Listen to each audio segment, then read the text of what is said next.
अब होता क्या है कि कई बार उसे ऐसा लगता है कि यार जो मैं बोल रहा हूँ ना, जितनी मेरे पास प्रॉपर्टी है, जितना मैं अमीर हूँ, वो वजन उन बातों में नहीं आ रहा। मतलब मेरे पास 1 करोड़ की प्रॉपर्टी है। अब ये 1 करोड़ जो बोला मैंने, कितना आया से बोला 1 करोड़ की प्रॉपर्टी, मतलब वजन ही नहीं आया। मुझे ऐसा बोलना चाहिए 1 करोड़ की प्रॉपर्टी है मेरे पास। अब ये जो है ना वजन डालना, बातों में वजन डालना जो ये होता है, इस वजन डालने को कहते हैं बूस्टिंग करना। तो कैलकेरिया कार्प की फितरत है बूस्ट करने की, अपनी चीज़ों को बढ़ा चढ़ा कर बताने की। आपको पता है उस समय 97 में लोगों के पास 10 रुपए के, वो समझते थे कि 10 रुपए की वैल्यू कितनी होती है, 10 रुपए उनको बहुत बड़ी वैल्यू लगती थी। उस समय हमारे पास 10 लाख रुपए हुआ करते थे उस समय। देखो समझो बात को, ये क्या है, ये भी तो कह सकता है कि 97 में हमारे पास 10 लाख रुपए हुआ करते थे, लेकिन उसने किस तरीके से कहा, मतलब ये कि भाई जितने रुपए हैं, जितना मैं वेल्दी हूं, उतना वजन आना चाहिए मेरी बात में। इसको कहते हैं बूस्टिंग। और कई बार क्या होता है कि अब उसके अकाउंट में तो पड़ा है 2 करोड़ रुपया पड़ा है अकाउंट में तो, लेकिन दुनिया को पता ही नहीं है। अब वो किस किस को बताता रहेगा कि यार 2 करोड़ रुपया पड़ा है, 2 करोड़ रुपया पड़ा है, कैसे बताए वो? एक तरीका है, क्या कि वो खर्चा करे, इतना खर्चा करे कि लोग ये कहने पर मजबूर हो जाएं, अरे यार इसके पास कितना पैसा है। इसको कहते हैं स्क्वेंडर्स थ्रू ऑस्टेंटेशन। ये कैलकेरिया कार्प का देखो एक लिंक होता है। आप कैलकेरिया कार्प के मैटेरिया मेडिका प्यूरा से सारे रूब्रिक्स पढ़ोगे ना, हर रूब्रिक का दूसरे रूब्रिक के साथ एक लिंक है, और उस लिंक को, उस धागे को समझ लेना, यही मेडिसिन को समझ लेना है।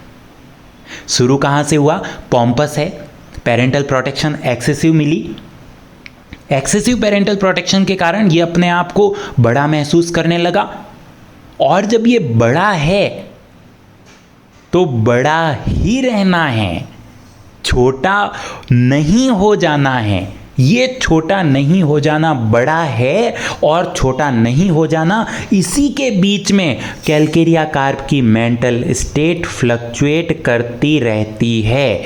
सारे रूब्रिक्स इसी स्टेट में जो मतलब इसी अमीर से गरीब तक ना पहुंच जाऊं, बस इसी यात्रा को कैलकेरिया कार्प कहते हैं।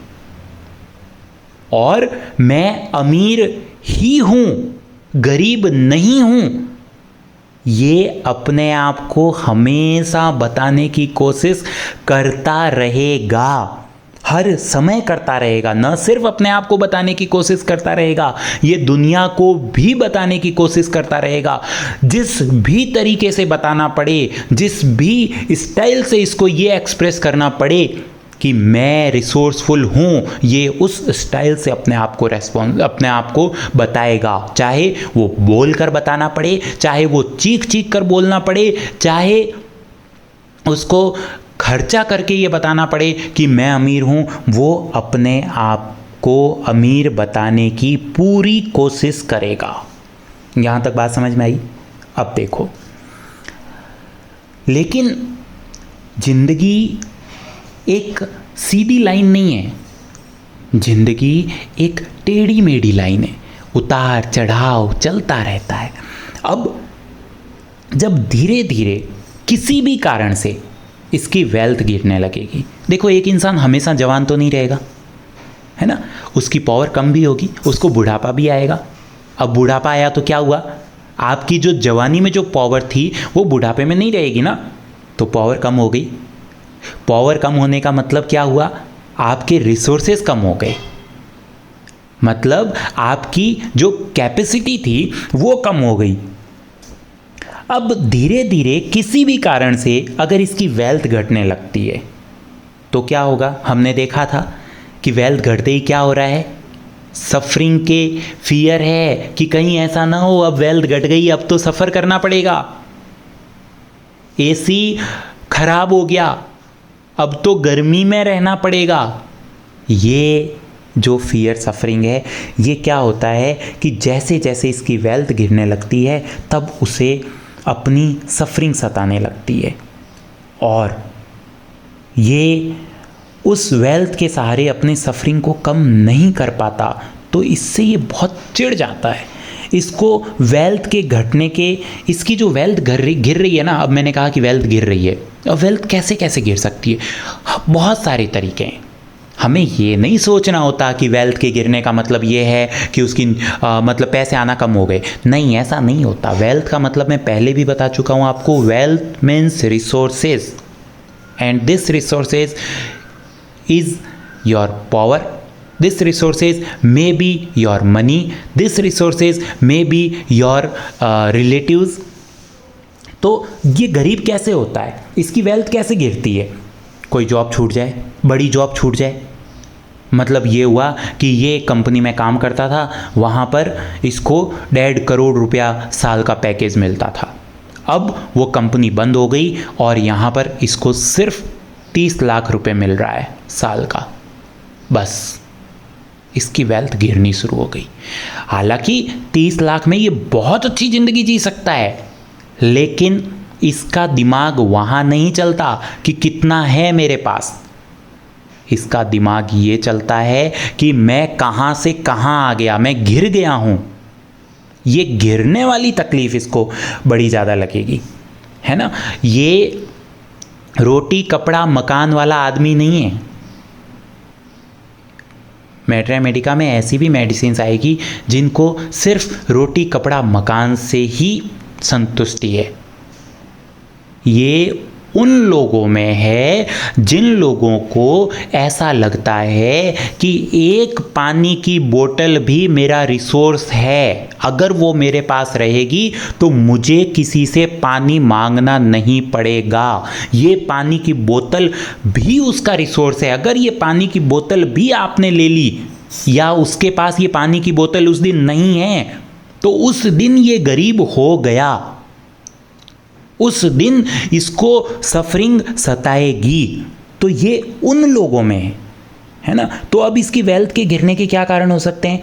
बड़ी जॉब का छूटना, बड़े बिजनेस का घाटा लगना, बड़े भाई बहन का मर जाना या इसे छोड़कर चले जाना, पीहर का छूटना, ससुराल में आना।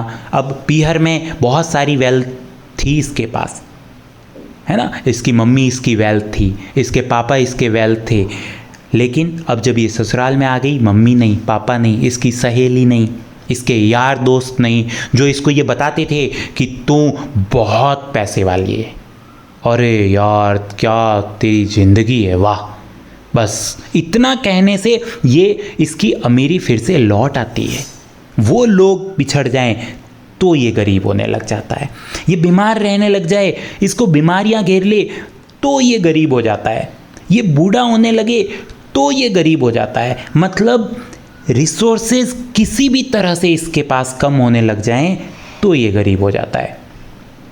अब जब ऐसा होता है ना तो क्या होता है कि इसके दिमाग में एक इरिटेबिलिटी आ जाती है, चिड़चिड़ा हो जाता है ये। आप इसको इस स्टेट में जो इरिटेबिलिटी आती है उसको आप ले सकते हैं इरिटेबिलिटी हेडेक ड्यूरिंग। सिरदर्दी क्या है? सिरदर्द कहते हैं ना हम कि यार ये चीज़ तो मेरी सिरदर्दी बन गई है, ये तो रोज़ रोज़ ये काम करना सिरदर्द हो गया है मेरा। तो लिटरली सिरदर्द नहीं हुआ है, लेकिन सिर दर्द का मतलब ये है कि ये चीज़ मुझे रेगुलर परेशान करने लग गई है।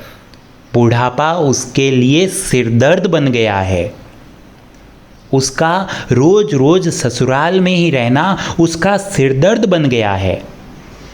और कैलकेरिया कार्प तो महाराजा है, कैलकेरिया कार्प तो राजकुमार है जिसको किसी तरह की कोई सफरिंग चाहिए ही नहीं। और अब जब इसको सफरिंग होगी तो ये सफरिंग इसका सिरदर्द बन जाएगी और इस सिरदर्द के कारण ये चिड़चिड़ा हो जाएगा। Irritability headache during. Thank you friends. ये कैलकेरिया कार्ब पार्ट 2। आपको कुछ नहीं समझ आए आप कमेंट करके मुझसे पूछ सकते हैं, जितना मुझसे पॉसिबल होगा उतना मैं बताऊंगा। मैं ये नहीं कह रहा कि सब कुछ यही है, इसके आगे भी बहुत सारी चीज़ें होती है, लेकिन जितना मैंने समझा उतना मैंने आपको दिया। कुदरत का नियम है कि आपको जो मिलता है उसे बांटो।